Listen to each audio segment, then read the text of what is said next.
C'est une méthodologie qui est utilisée par énormément de personnes, notamment ceux qui ont de gros, voire d'énormes résultats, comme Jeff Bezos, Elon Musk, Bill Gates, toutes ces grosses pointures qui utilisent cette méthode qu'on voit juste après l'intro.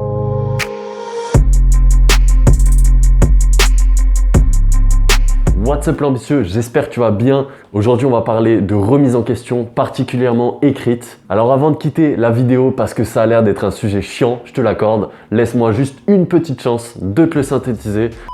Commençons par la définition de la remise en question.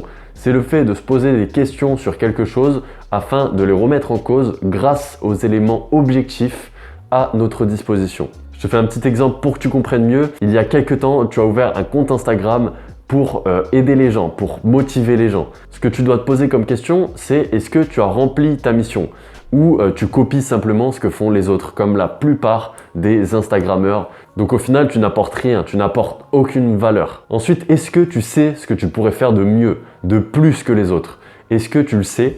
Et si tu le sais, pourquoi tu ne l'as pas encore fait? Et le point numéro 3, c'est est-ce que tu parles d'un sujet que tu apprécies et sur lequel tu as des compétences, sur lequel tu as des connaissances? Et ces trois questions, je ne les ai pas prises au hasard. Selon moi, c'est les trois questions que tu dois te poser absolument avant de lancer quoi que ce soit comme projet. Plus clairement, ces trois questions, ça donne ça. La question numéro 1, est-ce que j'apporte de la valeur à mes clients? Parce que dans la plupart des business, dans la plupart de notre monde aujourd'hui, en fait, dès qu'on fait un métier, on apporte quelque part de la valeur à nos clients. C'est-à-dire, par exemple, quand on est dans le bâtiment, on va construire une maison pour un client.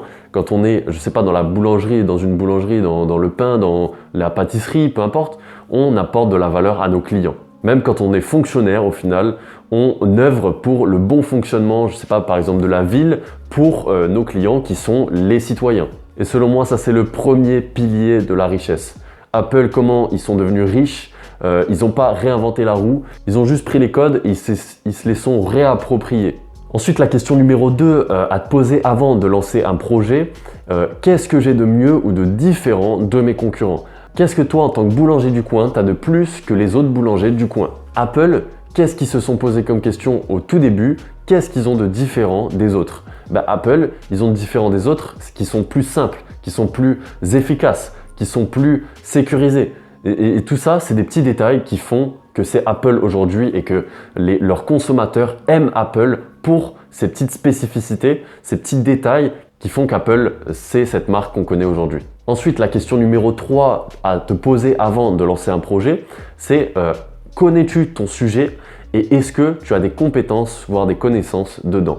Donc c'est logique, avant de te lancer dans quoi que ce soit, il vaut mieux avoir des compétences ou des connaissances ou alors engager quelqu'un qui a les compétences et les connaissances pour faire évoluer le projet dans le bon sens. Et si tu décides de te lancer en tant qu'entrepreneur, pour l'instant tu es tout seul parce que tu n'as pas forcément les moyens d'engager des gens qui sont plus compétents que toi, et bien tu te formes, tu apprends pour forcément optimiser la chose, pour t'améliorer dans le bon sens. Par exemple, si tu es nul en design, tu vas te former en design. Si c'est l'un des piliers de ton business, par exemple, je sais pas, la création de contenu sur Instagram, on va reprendre l'exemple du début, tu dois te former sur le design, tu dois te former sur peut-être la communication, le marketing, la vente, peu importe tout ça. Ça, c'est vraiment des piliers qui englobent un petit peu ton business. Donc les trois questions à te poser avant de lancer quoi que ce soit, avant de faire quoi que ce soit, c'est est-ce que j'apporte de la valeur à mes clients? Est-ce que j'apporte de la valeur aux gens? La deuxième, c'est qu'est-ce que j'ai de mieux ou de différent de mes concurrents? Et la troisième, c'est est-ce que tu connais ton sujet? Est-ce que tu as des compétences dedans? La remise en question, selon moi, c'est la fondation d'énormément de choses. La remise en question, ça peut passer par quoi? Ça peut passer par exemple par des notes chaque soir que tu notes. Par exemple, tu as fait quoi de bien aujourd'hui? Tu as appris quoi de bien aujourd'hui?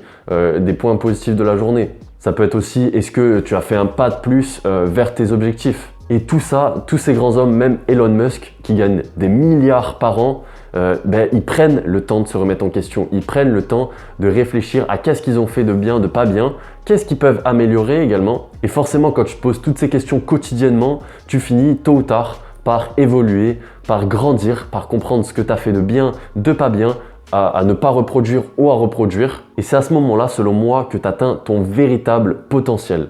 Si tu souhaites plus de contenu sur la productivité, l'organisation et le développement personnel, je te laisse me rejoindre dans mon canal Telegram qui sera le premier lien en description. Tu es libre de lire mes messages chaque jour ou de quitter le canal Telegram si ça ne te convient plus. Donc vraiment, tu n'as rien à perdre. Donc on se retrouve de l'autre côté. Moi en attendant, je te dis à dimanche 11h11 pour une nouvelle vidéo. N'arrêtons jamais d'apprendre.